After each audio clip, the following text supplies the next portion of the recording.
ವೀಕ್ಷಕರೇ, ಸುಹಾಸಿನಿ ಕಾರ್ಯಕ್ರಮಕ್ಕೆ ಪ್ರೀತಿಯ ಸ್ವಾಗತ.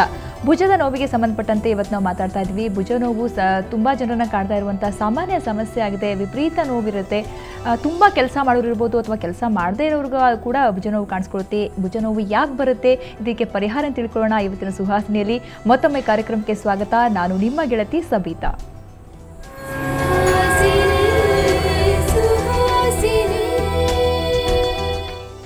ಭುಜದ ಸಮಸ್ಯೆಗೆ ಕುರಿತಂತೆ ಮಾತಾಡೋದಕ್ಕೆ ನಮ್ಮ ಜೊತೆ ಇದ್ದಾರೆ ಡಾಕ್ಟರ್ ಉಮರ್, ಹೋಮಿಯೋಪತಿ ವೈದ್ಯರು. ಬನ್ನಿ, ಅವರಿಗೆ ಕಾರ್ಯಕ್ರಮಕ್ಕೆ ಸ್ವಾಗತ ಕೋರ್ತಾ ಇವತ್ತಿನ ಕಾರ್ಯಕ್ರಮ ಶುರು ಮಾಡೋಣ. So doctor, welcome to the show. Thank you.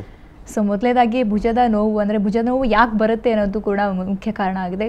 ಭುಜ ನೋವು ಕಾಣಿಸ್ಕೊಳ್ಳೋಕ್ಕೆ ಮುಖ್ಯ ಕಾರಣ ಏನು, ಯಾಕೆ ಬರುತ್ತೆ ಭುಜ ನೋವು ಅಂತ? ನೋಡಿ, ಬೇಸಿಕ್ಲಿ ಭುಜ ನೋವು ಬರೋಕ್ಕೆ it could B excessive strain, ಅಂದರೆ ಕೆಲಸ ಜಾಸ್ತಿ ಮಾಡೋದ್ರಿಂದ ಆ್ಯಂಡ್ ಮಸಲ್ಸ್ ವೀಕ್ ಇರೋದ್ರಿಂದ. ಸೊ ಇದರಲ್ಲಿ ಏನಾಗುತ್ತೆ ಅಂದರೆ ಒಂದು ಕಾಮನ್ ವೆರೈಟಿ ಬಂದುಬಿಟ್ಟು it is a mechanical pain. ಈ ಮೆಕ್ಯಾನಿಕಲ್ ಪೇನ್ ಏನಾಗುತ್ತೆ ಅಂದರೆ ಕೆಲಸ ಮಾಡಿದಾಗ ನೋವು ಜಾಸ್ತಿ ಆಗುತ್ತೆ, ನಂತರ ರೆಸ್ಟ್ ತೊಗೊಂಡಾಗ ನೋವು ಕಡಿಮೆ ಆಗುತ್ತೆ. ಇನ್ನೊಂದು ವೆರೈಟಿಯಲ್ಲಿ ಭುಜ ನೋವು ಕಾಮನ್ ಆಗಿ ಕಂಡು ಬರೋದಂದರೆ ಫ್ರೋಝನ್ ಶೋಲ್ಡರ್ ಅಂತ ಹೇಳ್ತೀರಿ. ಈ ಫ್ರೋಝನ್ ಶೋಲ್ಡರ್ ಅಂದರೆ ಏನಾಗುತ್ತೆ ಅಂದರೆ there are certain rotator cuff ಅಂತ ಹೇಳ್ತೀರಿ. ಅಂದರೆ 3 ಮಸಲ್ಸ್ ಇರುತ್ತೆ ಆ್ಯಂಡ್ ಟೆಂಡಾನ್ಸ್ ಆಗುತ್ತೆ. ಈ ಟೆಂಡಾನ್ಸ್ ಕ್ಯಾಪ್ಸುಲೇಟೆಡ್ ಆಗಿಬಿಟ್ಟು ಥಿಕ್ ಆಗುತ್ತೆ. ಆ ಥಿಕ್ ಆದಾಗ ನೋವು ಶುರು ಆಗುತ್ತೆ. ಸೊ ಬೇಸಿಕ್ಲಿ ಭುಜ ನೋವು ಕಂಡು ಬರೋದು common disease is frozen shoulder. Okay. So ಭುಜ ನೋವು ಸಾಮಾನ್ಯವಾಗಿ ಎಂಥ ಏಜಲ್ಲಿ ಶುರುವಾಗುತ್ತೆ?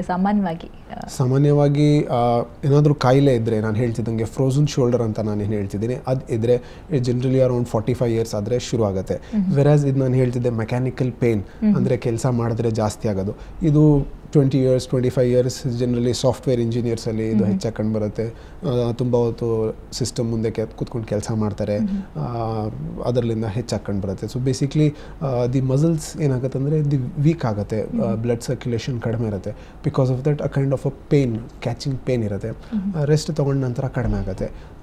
ಇದಂಗೆ ಬಿಡ್ತಾ ಹೋದ ನಂತರ it will turn into a process, disease ಶುರು ಆಗಿಬಿಡುತ್ತೆ. ಸೊ ಆ ಡಿಸೀಸ್ ಪ್ರೊಸೆಸ್ ಶುರು ಆದಾಗ ಏನಾಗುತ್ತೆ ಅಂದರೆ ನೋವು ಜೊತೆ ಜೂಮ್ ಬಂದಂಗೆ ಶುರು ಆಗುತ್ತೆ ಕೈಯಲ್ಲಿ. ನಂತರ ಕೆಲಸ ಮಾಡೋಕ್ಕೆ ತೊಂದರೆ ಆಗುತ್ತೆ, ರಾತ್ರಿ ಹೊತ್ತು ನೋವು ಜಾಸ್ತಿ ಆಗುತ್ತೆ. ಸೊ ಇವೆಲ್ಲ ವೇರಿಯಸ್ ಸಿಂಪ್ಟಮ್ಸ್ ಶುರು ಆಗ್ತಾ ಹೋಗುತ್ತೆ.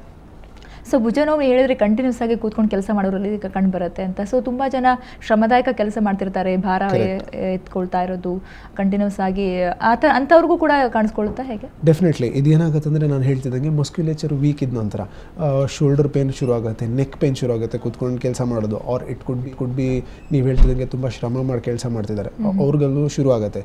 ಸೊ ಅವ್ರದಲ್ಲಿ ಭುಜ ನೋವು ಜೊತೆ ಲೋ ಬ್ಯಾಕ್ ಪೇನ್ ಶುರು ಆಗ್ಬೋದು, ಕತ್ ನೋವು ಶುರು ಆಗ್ಬೋದು. ಸೊ ಅದು ಮಸ್ಕ್ಯುಲೇಚರ್ ವೀಕ್ ಇರುತ್ತೋ ಅಲ್ಲಿ ಶುರು ಆಗ್ತಾ ಹೋಗುತ್ತೆ.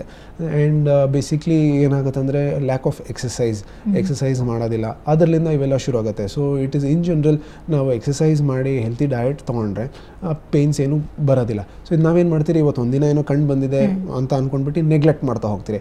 ಸೊ ಆ ನೆಗ್ಲೆಕ್ಟ್ ಮಾಡ್ತಾ ಹೋದ ನಂತರ ಅದು ಆಗುತ್ತೆ. ಸೊ ತುಂಬ ಜನ ಏನು ಮಾಡ್ತಾರೆ, ಆಯಿಂಟ್ಮೆಂಟ್ ಹಚ್ಕೊಂಡ್ಬಿಡ್ತಾರೆ ಅಥವಾ ಯಾವುದೋ ಒಂದು ಪೇನ್ ಕಿಲ್ಲರ್ ತೊಗೊಂಡು ಸುಮ್ಮನೆ ಆಗ್ಬಿಡ್ತಾರೆ. ಸೊ ಭುಜ ನೋವು ಹಾಗೆ ಬಿಟ್ಟರೆ ಮುಂದೆ ಏನಾಗ್ಬೋದು ಪರಿಣಾಮಗಳು ಅಂತ? ನಾನು ಅದೇ ಹೇಳ್ತಿದ್ದಂಗೆ, ಇದು ಹೆಂಗೆ ಶುರು ಆಗೋದು ಅಂದರೆ ಇಟ್ ವಿಲ್ ಜಸ್ಟ್ ಸ್ಟಾರ್ಟ್. ನಾವು ಕೆಲಸ ಯಾವಾಗ ಮಾಡ್ತೀರಿ ಆಗ ಒಂಥರ ಏನೋ ಕ್ಯಾಚ್ ಇದ್ದಂಗೆ ಅನ್ಸುತ್ತೆ.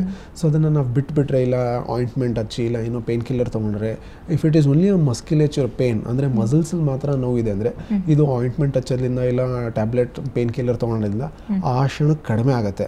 ಸೊ ಅದನ್ನ ಹಂಗೆ ಬಿಟ್ಬಿಟ್ರೆ ಮತ್ತೆ ಶುರು ಆಯಿತು. ಫಾರ್ ಎಕ್ಸಾಂಪಲ್ ಒಂದು 15-20 ದಿವಸ ಆದಮೇಲೆ ಮತ್ತೆ ಶುರು ಆಯಿತು, ಮತ್ತೆ ನೀವು ಹಂಗೆ ಮಾಡ್ತಿದ್ದೀರಾ. ಸೊ ಇದೇ ಥರ ಪ್ರಾಸೆಸ್ ಅದು ಒಂದು 6 ತಿಂಗಳು ಇಲ್ಲ 8 ತಿಂಗಳು ಶುರು ಆದರೆ it can lead into other disease. ಈ ಡಿಸೀಸ್ ಏನಾಗುತ್ತೆ ಅಂದರೆ, ಡಿಸೀಸ್ ಆದರೆ ಆಗ ಮೂಳೆಗೆ ಎಫೆಕ್ಟ್ ಆಗುತ್ತೆ. ಸೊ ಮೂಳೆಗೆ ಎಫೆಕ್ಟ್ ಆದ ನಂತರ ಅದರದ್ದು ಪರಿಣಾಮ ಬೇರೆ ಆಗುತ್ತೆ, ನೋವು ಆಗುತ್ತೆ, ಕಂಟಿನ್ಯೂಸ್ ಪೇನ್ ಇರುತ್ತೆ. ಸೊ ಅದು ನೆಗ್ಲೆಕ್ಟ್ ಮಾಡಿದ್ರೆ it will lead into a chronic stage. So ಆ ಕ್ರಾನಿಕ್ ಸ್ಟೇಜ್ ಹೋಗೋಕೆ ಬಿಡಬಾರ್ದು. ಸೊ ಫಾರ್ ಎಕ್ಸಾಂಪಲ್ ಈಗ ಯಾರದೇ ಪೇಷಂಟ್ಗಿಲ್ಲ ಯಾರಿಗೋ ಭುಜ ನೋವು ಶುರು ಆಯಿತು, ಅವ್ರಿಗೆ ಅದರದ್ದು ಹಿಸ್ಟ್ರಿ ಇದೆ, ಅಂದರೆ ನಾನೇನೋ ಕೆಲಸ ಮಾಡಿದೆ, ಅದು ಕೆಲಸ ಮಾಡಿದ ತಕ್ಷಣವೇ ನಂಗೆ ಶುರು ಆಯಿತು ಅಂದರೆ ಇಟ್ ಈಸ್ ಅಕ್ಯೂಟ್ ಪೇನ್. ಇದಕ್ಕೆ ಅಕ್ಯೂಟ್ ರೆಮಿಡೀಸಲ್ಲಿ ನಾವು ಮ್ಯಾನೇಜ್ ಮಾಡಬೇಕಾಗುತ್ತೆ, ಇಲ್ಲ ಬಿಸಿನೀರು ಶಾಖ ಕೊಟ್ಟು ಇಲ್ಲ ರೆಸ್ಟ್ ತೊಗೊಂಡ್ರೆ ಕಡಿಮೆ ಆಗುತ್ತೆ. ವೆರಾಸ್ ಅವ್ರಿಗೆ ಅದು ಕಾರಣ ಗೊತ್ತಾಗೋದಿಲ್ಲ, ಏನೋ ನೋವು ಶುರು ಆಗಿದೆ, ಅದು ಹೆಂಗೆ ಶುರು ಆಗಿದೆ ಕಾರಣ ಗೊತ್ತಾಗ್ತಿಲ್ಲ ಅಂದರೆ it could be a chronic pain. So it could be osteoarthritis of the shoulder joint, ಅಂದರೆ ಭುಜದಲ್ಲಿ ಮೂಳೆ ಸವಿತಾ ಹೋಗುತ್ತೆ, ಇಲ್ಲ ಫ್ರೋಝನ್ ಶೋಲ್ಡರ್ ಆಗ್ಬೋದು, ಇಲ್ಲ ಸರ್ವೈಕಲ್ ಸ್ಪಾಂಡಿಲೋಸಿಸ್ಲಿಂದ ಆಗ್ಬೋದು. ಸೊ ಆ ರೀಸನ್ ಗೊತ್ತಾಗಲಿಲ್ಲ ಅಂದರೆ, ನೋವು ಶುರು ಆಗಿದೆ, ಅದ್ರ ರೀಸನ್ ಗೊತ್ತಾಗಿಲ್ಲ, ಹೆಂಗೆ ಶುರು ಆಯಿತು. ಸೊ ಆ ಟೈಮಲ್ಲಿ ನೆಗ್ಲೆಕ್ಟ್ ಮಾಡಬಾರ್ದು. ಸೊ ಜೆನೆಟಿಕ್ ಆಗಿ ಏನಾದರೂ ಈ ಥರ ಒಂದು ಭುಜ ನೋವು, ಬ್ಯಾಕ್ ಪೇನ್ಗಳು ಬರೋ ಒಂದು ಚಾನ್ಸಸ್ ಇರುತ್ತಾ ಹೇಗೆ, ಅಥವಾ ಇಂಡಿವಿಜುವಲ್ ಆಗಿ ಅವ್ರ ಹೆಲ್ತ್ ಡಿಪೆಂಡ್ ಆಗಿರುತ್ತೆ? So genetically shoulder pain or back pain ಬರೋದು ಇಸ್ ರಿಲೇಟಿವ್ಲಿ ತುಂಬ ಲೆಸ್. It is individual. ಅವ್ರು ಏನು ಕೆಲಸ ಮಾಡ್ತಾರೆ, ಅವ್ರದ್ದು ಬಾಡಿ ವೇಟ್ ಇದೆ ಏನಿದೆ, ಡಯಟ್ ಏನು ಮೇಂಟೈನ್ ಮಾಡ್ತಿದ್ದಾರೆ, ನೇಚರ್ ಆಫ್ ಜಾಬ್, ಇದ್ರ ಮೇಲೆ ಶುರು ಆಗುತ್ತೆ. ಆ್ಯಂಡ್ ಸರ್ಟನ್ ಕೇಸಸಲ್ಲಿ ಸ್ಟ್ರೆಸ್ಲಿಂದ ಜಾಸ್ತಿ ಆಗುತ್ತೆ, ಅಂದರೆ ಮಾನಸಿಕ ಒತ್ತಡದಿಂದನೂ ನೋವು ಜಾಸ್ತಿ ಆಗುತ್ತೆ. ಇದಕ್ಕೆ ನಾವೇನು ಹೇಳ್ತೀರಿ ಅಂದರೆ ಕ್ರಾನಿಕ್ ಫೆಟಿಗ್ ಸಿಂಡ್ರೋಮ್ ಅಂತ ಹೇಳ್ತೀರಿ. ಕಾಮನ್ ಆಗಿ ಕತ್ತು ಮತ್ತು ಭುಜ ನೋವು ಶುರು ಆಗುತ್ತೆ. ತುಂಬ ಮೆಂಟಲ್ ಸ್ಟ್ರೆಸ್ ಇರ್ಬೋದು, ಅವ್ರು ಕುತ್ಕೊಂಡು ಜಾಸ್ತಿ ಏನು ಹಾರ್ಡ್ ವರ್ಕ್ ಮಾಡ್ತಿರಲ್ಲ, ಇಲ್ಲ ಸಿಸ್ಟಮ್ ಮೇಲೆ ಏನು ಕೆಲಸ ಮಾಡ್ತಿರಲ್ಲ, ಆದರೆ ಯೋಚನೆ ಮಾಡಿ ಮಾಡಿ ಏನಾಗುತ್ತೆ ಅಂದರೆ ಸರ್ಟನ್ ನ್ಯೂರೋ ಟ್ರಾನ್ಸ್ಮಿಟರ್ಸ್ ಇರುತ್ತೆ ನಮ್ಮ ಮೆದುಳಲ್ಲಿ, ಅದು ಇಂಬ್ಯಾಲೆನ್ಸ್ ಆದ ನಂತರ ಕುತ್ತಿಗೆ ಮತ್ತು ಬೆನ್ನೋವು, ಭುಜ ನೋವು ಶುರು ಆಗಿಬಿಡುತ್ತೆ. ಇದಕ್ಕೆ ನಾವು ಏನೇ ಎಕ್ಸಸೈಸ್, ಏನೇ ಟೆಸ್ಟ್ಸ್ ಮಾಡಿದ್ರು ಕೂಡ, ಫಾರ್ ಎಕ್ಸಾಂಪಲ್ ಎಕ್ಸ್ರೇ ಮಾಡಿದ್ರು ಕೂಡ ನೋವು ನಾರ್ಮಲ್ ಇರುತ್ತೆ, ವೆರಾಸ್ ನೋವು ಕಡಿಮೆ ಆಗ್ತಿರಲ್ಲ. ಸೊ ಇದಕ್ಕೆ ಹೋಮಿಯೋಪತಿ ಚಿಕಿತ್ಸೆ ಇರುತ್ತೆ, ಅದನ್ನು ತೊಗೊಂಡ್ರೆ ಗ್ರ್ಯಾಜುವಲಿ ಸರಿ ಹೋಗುತ್ತೆ. ಸೊ ಬೇಸಿಕ್ಲಿ ಮಸಲ್ಸಲ್ಲಿ ಪ್ರಾಬ್ಲಮ್ ಇದ್ದಾಗ ಒಂದು, ಮೂಳೆಯಲ್ಲಿ ಶುರು ಆದಾಗ ಒಂದು, ಹಂಗೆ ಮಾನಸಿಕ ಒತ್ತಡದಿಂದ ಆದಾಗ ಅದಕ್ಕೆ ಒಂದು ಬೇರೆ ಟರ್ಮಿನಾಲಜಿ ಇರುತ್ತೆ, ಅದ್ರ ಪ್ರಕಾರ ನಾವು ಅದನ್ನು ಡಯಾಗ್ನೋಸ್ ಮಾಡಿ ಟ್ರೀಟ್ ಮಾಡ್ತಾ ಹೋಗ್ತೀರಿ. ಸೊ ಡಯಾಗ್ನೋಸ್ ಅಂತ ಬಂದರೆ ಪರೀಕ್ಷೆಗಳು ಯಾವೆಲ್ಲ ಪರೀಕ್ಷೆಗಳು ಮಾಡಿಸ್ಬೇಕಾಗುತ್ತೆ? ಒಂದು ಬಂದ್ಬಿಟ್ಟು ಯಾವುದೇ ಪೇಷಂಟ್ ಬಂದ ನಂತರ ಅವ್ರ ಹಿಸ್ಟ್ರಿ, ನಾನು ಹೇಳ್ತಿದ್ದಂಗೆ ಹೆಂಗೆ ಶುರು ಆಯಿತು, ಭುಜ ನೋವು ಯಾವಾಗಲಿಂದ ಇದೆ, ಹೆಂಗೆ ಶುರು ಆಯಿತು. ಫಾರ್ ಎಕ್ಸಾಂಪಲ್ ಬರೀ ಭುಜದಲ್ಲಿ ಮಾತ್ರ ನೋವು ಕಂಡು ಬರ್ತಿದೆ, ಸೊ ಅದಕ್ಕೆ ನಾವೇನು ಮಾಡ್ತೀರಿ, ಎಷ್ಟು ದಿನದಿಂದ ಇದೆ, if it is acute then it could be only a muscular sprain, ಅಂದರೆ ಇಟ್ಕೊಂಡಿರ್ಬೋದು, ಆ ಥರ ಉಳ್ಕಿದೆ ಅಂತ ಹೇಳ್ತೀರಿ, ಅದನ್ನಿರ್ಬೋದು. ಇಲ್ಲ ಅದು ಒಂದು 6 ಮಂತ್ಸ್ಲಿಂದ ಇದೆ, 7 ಮಂತ್ಸ್ಲಿಂದ ಇದೆ ಅಂದರೆ ಅದಕ್ಕೆ ನಾವು ಬೇರೆ ಥರ ಎಕ್ಸಾಮಿನ್ ಮಾಡ್ತೀರಿ, ಮುಟ್ಟು ನೋಡ್ತೀರಿ, ಅದರಲ್ಲಿ ಟೆಂಡರ್ನೆಸ್ ಗೊತ್ತಾಗುತ್ತೆ. ಆ್ಯಂಡ್ ನಂತರ ಎಕ್ಸ್ರೇ ಮಾಡ್ತೀರಿ. X-ray is very diagnostic. ಈ ಎಕ್ಸ್ರೇ ಮಾಡಿದ ನಂತರ ವಿಲ್ ಸಿ ವೇರ್ ಎಕ್ಸಾಕ್ಟ್ಲಿ ಏನು ಪ್ರಾಸೆಸ್ ಶುರು ಆಗಿದೆ, ಮೂಳೆ ಎಫೆಕ್ಟ್ ಆಗಿದೆಯಾ.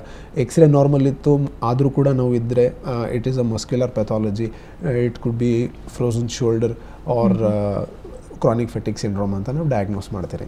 ಸೊ ತುಂಬ ಜನ ಭುಜ ನೋವು ಅಥವಾ ಈ ಥರ ಪೇನ್ಗಳು ಬಂದಾಗೆಲ್ಲ ಸ್ಪ್ರೇ ಅಂತ ಸಿಕ್ಕುತ್ತೆ, ಸ್ಪ್ರೇ ಮಾಡ್ಕೊಂಡ್ಬಿಡ್ತಾರೆ. ಸೊ ತಕ್ಕ ಮಟ್ಟಿಗೆ ರಿಲೀಫ್ ಸಿಕ್ಕುತ್ತೆ ಅದರಿಂದ, ಸೊ ತುಂಬ ಸ್ಟ್ರಾಂಗ್ ಆಗಿರುತ್ತೆ ಸ್ಪ್ರೇಗಳೆಲ್ಲ. ಸೊ ಅದೆಲ್ಲ ಎಷ್ಟು ಮಟ್ಟಿಗೆ ಒಳ್ಳೆಯದು ಅಂತೀರಾ ನೀವು? ನೋಡಿ, ಅದು ಅಕ್ಯೂಟ್ ಪೇನ್ ಇದ್ದರೆ, ಫಾರ್ ಎಕ್ಸಾಂಪಲ್ ನಾವೀಗ ಕಂಡುಬರೋದು ಬೌಲರ್ಸಲ್ಲಿ ಕಂಡು ಬರ್ತೀರಿ. ಸೊ ಅಕ್ಯೂಟ್ ಪೇನ್ ಇದ್ದಾಗ ಡೆಫಿನೆಟ್ಲಿ ಅದು ಅನುಕೂಲ ಆಗುತ್ತೆ. It is an acute strain ಆಗಿರ್ಬೋದು, ಮಸಲ್ಸ್ ಸ್ಪ್ರೇನ್ ಆಗಿರುತ್ತೆ, ಆಗ ಅದನ್ನು ನಾವು ಮಾಡಿದ್ರೆ ಕಡಿಮೆ ಆಗುತ್ತೆ. ವೆರಾಸ್ ಅದು ಹಂಗೆ ಕಂಟಿನ್ಯೂ ಆಯಿತು ಅಂದರೆ ಅದಕ್ಕೆ ಇಂಟರ್ನಲ್ ಮೆಡಿಸಿನ್ಸ್ ತೊಗೊಳ್ಬೇಕಾಗತ್ತೆ.